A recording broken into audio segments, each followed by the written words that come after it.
All right, so now we're going to draw a rib cage or upper torso. And so for this, I like to just look at this like a big oval or big egg shape really. And then divide it down the middle. Draw a bit of a W-like shape right here. And then kind of crop off the top. So that's the quickest way I can say to explain it, or how to simplify it. So let me draw through it and show you again. So now you got the sides of the egg-like shape. You got the W. And you got the curve on the top. Nice and easy. And I've seen people go a lot further with this. Some people will draw and I've done this myself, will draw like a plane change area down here. Nothing wrong with that. That makes you feel better about it. I do recommend the cross section right here. That's going to show us where to place those pectoralis muscles later, and or breasts. So the other thing is the opening of the sides.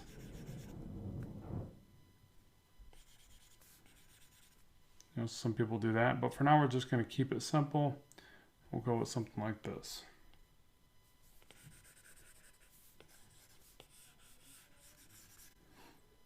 Okay, now let's get a few of these in the books.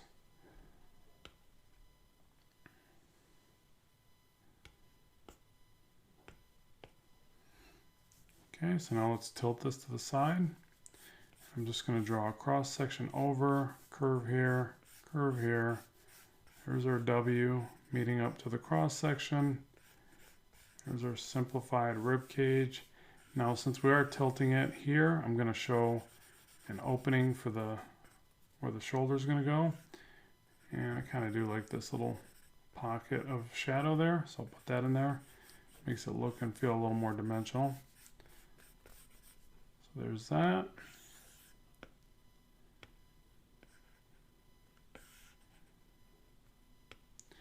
Let's try another one where let's go for a downward shot. I find these to actually be pretty tricky, but what do? We go for the things that are harder because that's where we're going to see the most improvement. If we just do the things that we're comfortable with, then yeah, we're only going to get so good, I think. We got to go for the things we're not good at. So I'm going to do the opening for the neck. Now we know that collarbones are a lot more of a V-like area right there, but I have to wait to implement that, okay? And actually they bend more like this, but we'll get into that later. So the side opening for the shoulder, opening for the neck, cross section like this, center line. That's pretty crude, so let me clean that up just a little bit for you.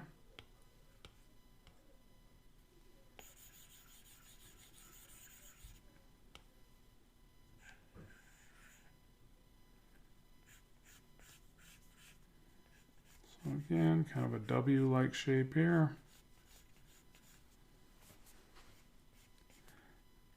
Cross section here. Center line here. Opening for the neck.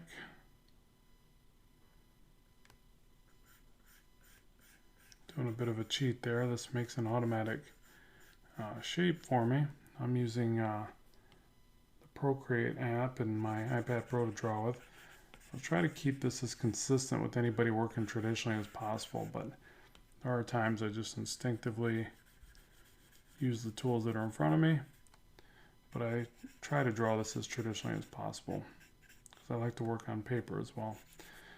So just like that, we've got that downward shot. Let's move that over.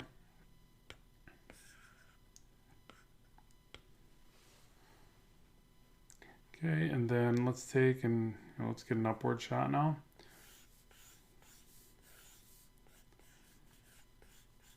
Center line, W-like shape, bring that oval right to the top side.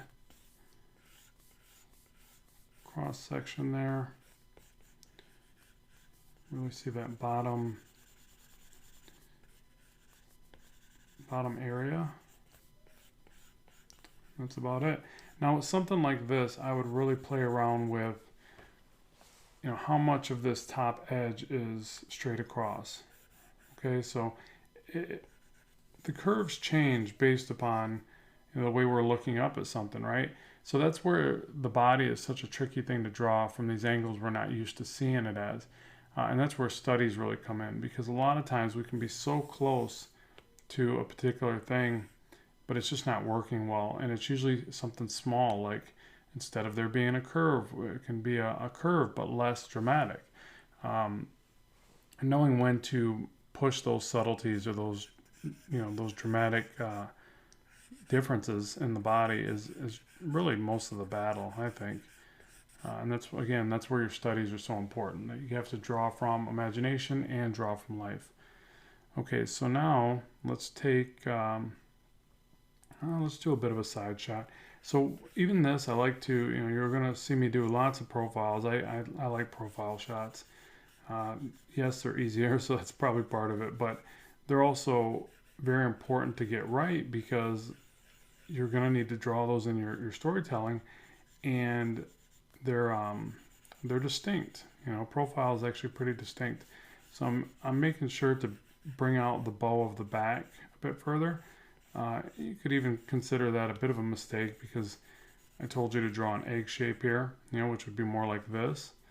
But if we were going to take it a step further, the neck, just keep in mind that the neck's going to come up at an angle like that. You're going to get a bowing here of the back, lower back. It's going to come down the midsection, something like that. But we'll get into that later. I just want to show you that real quick. Oh, and I actually missed the cross section right there.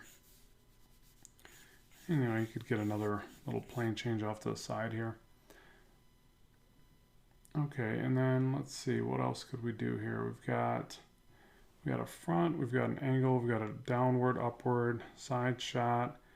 I would say the very back, but that's going to look like the front. And so all I could have to do is show you is that it's the same shape, but I would add the shoulder blades, the trapezius, the latimus dorsi, and we'll get into all that later. But so yeah, this will be good for now. This is enough variation for this particular area.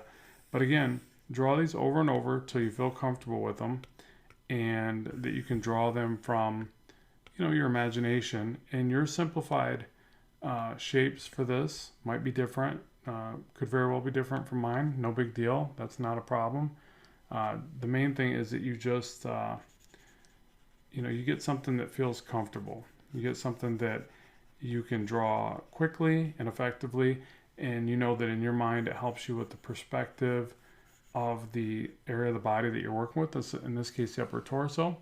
And from there it alleviates you to that next stage of work, which I'll be showing you soon.